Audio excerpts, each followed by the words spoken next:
Bab 2940. Siapa yang sedang pamer?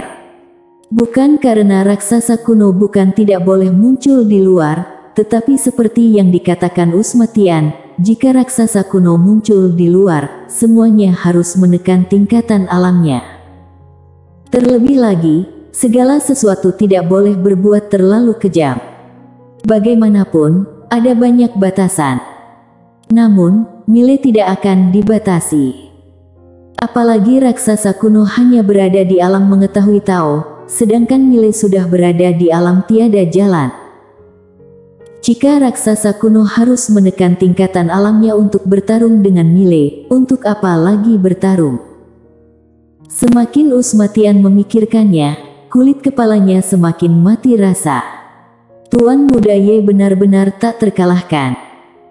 Di kejauhan, Ernest Xiao tiba-tiba tersenyum dan berkata, "Tuan Muda Ye, kamu juga seorang super jenius di kalangan generasi muda.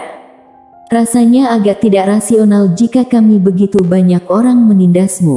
Bagaimana kalau kamu dan Tommy Lin bertarung duel?" "Duel?"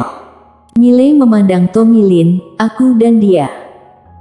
Ernest Xiao mengangguk. Tommy Lin berada di alam mengetahui ilahi, tetapi dia dapat menekan tingkatan alamnya ke alam Taoisme ilahi. Ini tidak menindasmu, bagaimana? Mile mengangguk. "Oke, sangat adil." Usmatian memandang Mile dengan ekspresi penuh keheranan di wajahnya. Di langit, Tommy Lin mulai menekan tingkatan alamnya. Tak lama kemudian, dia menekan langsung dari alam mengetahui ilahi ke alam Taoisme ilahi. Ernest Xiao menatap Tommy Lin dan berkata, "Jangan gegabah." Tommy Lin mengangguk, "Aku tahu." Sambil berkata begitu, dia berjalan perlahan menuju Mile yang berada di bawah. "Seranglah." Mile berpikir sejenak lalu berkata, "Kamu saja dulu."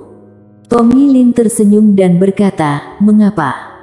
Mile berkata dengan serius, "Begitu aku mengambil tindakan, kamu tidak akan punya kesempatan untuk mengambil tindakan lagi." Tommy Lin tertegun, lalu tertawa, "Kamu serius?" Mile mengangguk. Tommy Lin tiba-tiba berhenti dan menatap Mile. "Ayo, aku ingin melihat kenapa aku tidak punya kesempatan untuk mengambil tindakan." Puff. Begitu Tommy Lin menyelesaikan perkataannya, sebilah pedang menembus tepat di antara alisnya. Tempat itu langsung menjadi sunyi. Tidak lagi. Di samping, senyuman di wajah Ernest Xiao tiba-tiba membeku. Dia menatap Mile, dan matanya penuh rasa tidak percaya. Pembunuhan instan. Tommy Lin langsung dibunuh oleh Mile dalam hitungan detik. Dua raksasa kuno lainnya juga mengarahkan pandangan mereka pada Mile. Kecepatan serangan Mile barusan mengejutkan mereka semua.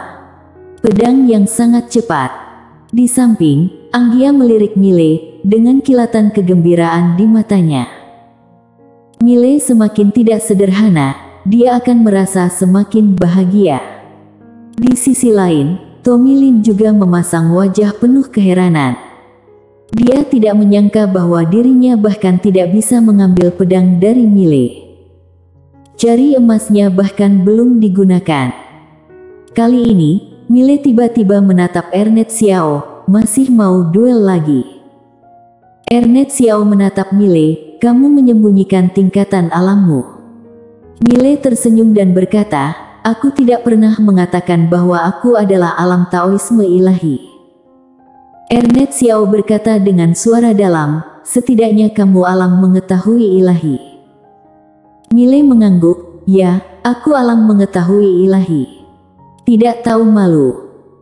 Di samping, Tommy Lin yang belum meninggal tiba-tiba berkata dengan marah, "Kamu alam mengetahui ilahi dan kamu ingin aku menekan tingkatan alam, kamu sangat tidak tahu malu."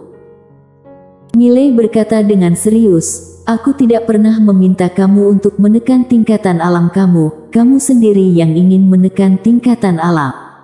Apa yang bisa aku lakukan?" "Kamu." Tommy Lin menunjuk ke arah Mile dengan marah dan ingin mengatakan sesuatu yang lain, tetapi kali ini, pedang biru gaib tiba-tiba bergetar hebat. Boom! Tommy Lin langsung terhapus. Miley berkata dengan serius, pedang sudah tertancap di dahimu, tapi kamu masih begitu berani. Apa yang kamu pikirkan? Aku juga benar-benar mabuk. Tommy Lin. Di samping, Ernest Xiao tiba-tiba berkata, berpura-pura menjadi babi untuk makan harimau.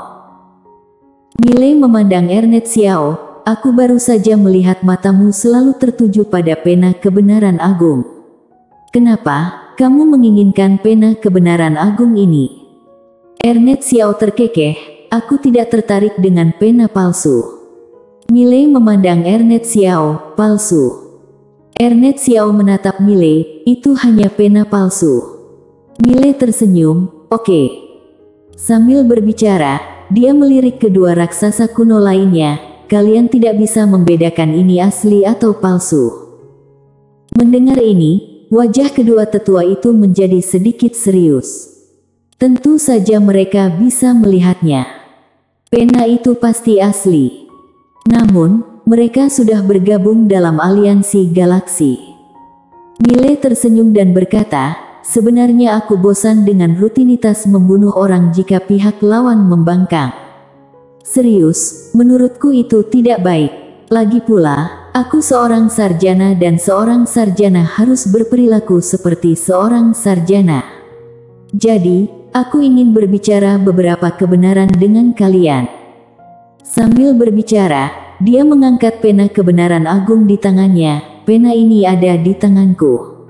Selama kalian punya otak, kalian harusnya tahu apa artinya ini. Dan saat ini, kalian masih mengincarku. Kalau begitu aku sarankan kalian pergi periksa otak. Otak itu sangat penting, jangan sampai hilang. Salah satu tetua berkata dengan suara dalam, apa maksudnya pena kebenaran agung ada di tanganmu? Apakah itu berarti kamu adalah keturunan dari Tuan Pena Kebenaran Agung? Miley tersenyum dan berkata, aku sudah menjelaskan kepadamu bahwa aku melakukan kecurangan. Kalian masih ingin macam-macam denganku. Aku benar-benar tidak berdaya. Usma Tian melirik kedua tetua itu, dia juga tidak bisa berkata-kata. Memang benar. Miley itu benar seperti sebuah kecurangan. Kenapa kedua orang ini bersikeras mempermainkan Miley? Mungkinkah seseorang tidak bisa menitikkan air mata jika tidak melihat peti mati? Pada saat ini, Ernest Xiao di samping tiba-tiba berkata, Miley, kita semua adalah orang-orang yang telah hidup selama ribuan tahun. Kamu ingin menakut-nakuti kami hanya dengan beberapa kata, itu tidak realistis. Jika kamu mau kami menyerah, tidak bisa hanya mengandalkan kata-kata, tunjukkan kekuatan asli. Miley melirik ke arah Ernest Xiao, karena aku berbicara dengan baik dan kalian tidak mau mendengarkan, kalian bertindak saja. Saat dia mengatakan itu, dia melirik ke arah Ernest Xiao bertiga, dan berkata sambil tersenyum, kalian bertiga mau serang bersama, atau satu persatu? Tentu saja. Aku sarankan kalian serang bersama, jadi bisa menghemat waktu. Begitu kata-kata ini keluar, Anggia di samping tiba-tiba membuka matanya lebar-lebar. Menantang tiga raksasa kuno sendirian. Arogan. Ini adalah pemikiran pertama Anggia. Tidak hanya Anggia, tapi Ernest Xiao juga tercengang saat ini.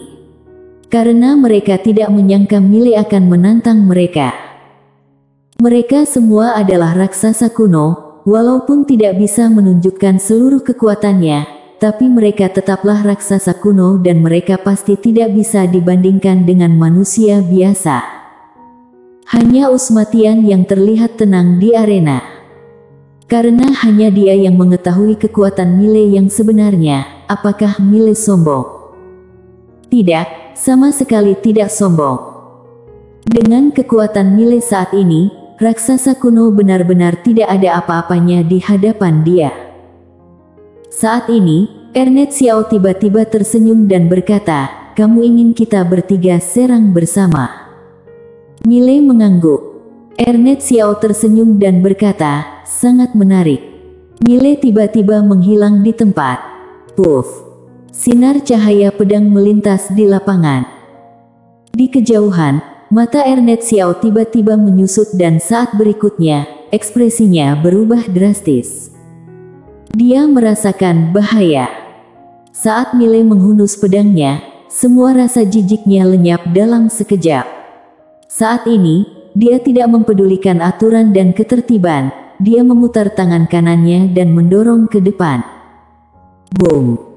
Kekuatan mengerikan tiba-tiba menyapu dari telapak tangannya seperti air pasang dan pada saat ini, seluruh dunia mendidih. Hanya satu telapak tangan ini saja, sudah bisa menghancurkan dunia. Namun, saat Milei menusukkan pedangnya, kekuatan mengerikan itu menghilang dalam sekejap. Kemudian, di mata semua orang, pedang biru gaib Milei langsung menghilang di antara alis Ernest Xiao. Boom! Ernest Xiao langsung dipakukan di tempat, tidak bisa bergerak. Semua orang di arena tercengang. Anggia menatap Milei dengan matanya yang besar. Saat ini, pikirannya menjadi kosong.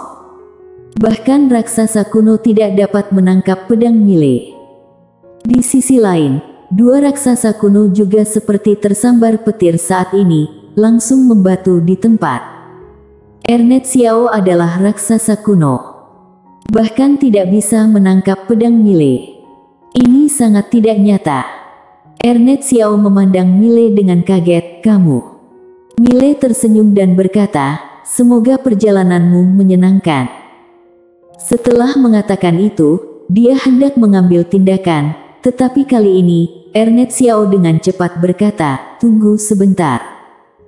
Namun, Milei tidak berhenti, langsung menebas dengan pedang. Puff! Di bawah tatapan semua orang, kepala Ernest Xiao langsung terbang. Darah seperti air mancur. Dan pedang biru gaib juga menyerap jiwa Ernest Xiao dalam sekejap. Melihat pemandangan ini, ekspresi kedua tetua di samping berubah drastis. Ernest Xiao langsung terhapus. Raksasa kuno musnah begitu saja. Pada saat ini, Milei membuka telapak tangannya dan cincin penyimpanan Ernest Xiao perlahan terbang.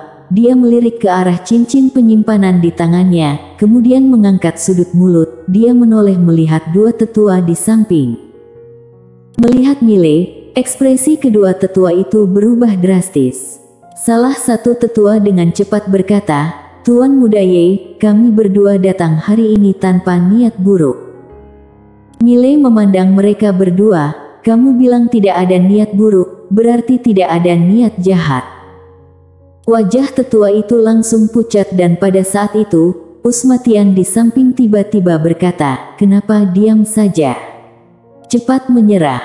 Tuan Muda Ye mendirikan akademi dan membutuhkan bakat. Jika kalian berdua bergabung dengan akademi sekarang, masa depan pasti akan cerah." Mendengar hal ini, mereka berdua tercengang pada awalnya, lalu buru-buru berkata dengan hormat, "Tuan Muda Ye, kami berdua bersedia bergabung dengan Akademi Guanxuan dan bekerja untuk Tuan Muda Ye." Milei menatap mereka berdua dan tetap diam. Melihat Milei diam, wajah mereka berdua tiba-tiba berubah menjadi jelek, lalu mereka segera menatap ke arah Usmatian. Usmatian berpikir sejenak, lalu berkata, "Dua raksasa kuno ini sangat berharga." Milei memandang Usmatian dan berkata sambil tersenyum, "Oke, aku akan memberimu wajah ini." Mendengar hal ini, Usmatian awalnya tertegun, lalu sedikit tersanjung, "Terima kasih Tuan Muda Ye. Berikan wajah kepadanya." Harus dikatakan bahwa Usmatian memang sedikit tersanjung, tentu saja, itu lebih merupakan sebuah insiden. Dia tidak menyangka bahwa posisi dia di hati Milei akan begitu penting. Milei melirik mereka berdua, lalu berkata, "Kalau begitu berdedikasilah di akademiku." Mendengar hal ini, mereka berdua merasa senang dan segera memberi hormat, "Ya." Milei mengangguk dan hendak pergi, tetapi pada saat ini, langit di kejauhan tiba-tiba retak dan saat berikutnya, aura menakutkan tiba-tiba menyapu dari langit. Boom! Dalam sekejap, langit berbintang di atas Akademi Guanxuan bergejolak. Pada saat yang sama, gelombang tekanan yang mengerikan bergulung seperti gelombang. Tidak hanya itu, ada kilatan petir yang tak terhitung jumlahnya dan seluruh langit berbintang cerah dan mempesona. Miley menengadah ke langit dengan ekspresi tenang, siapa yang sedang pamer? Bersambung.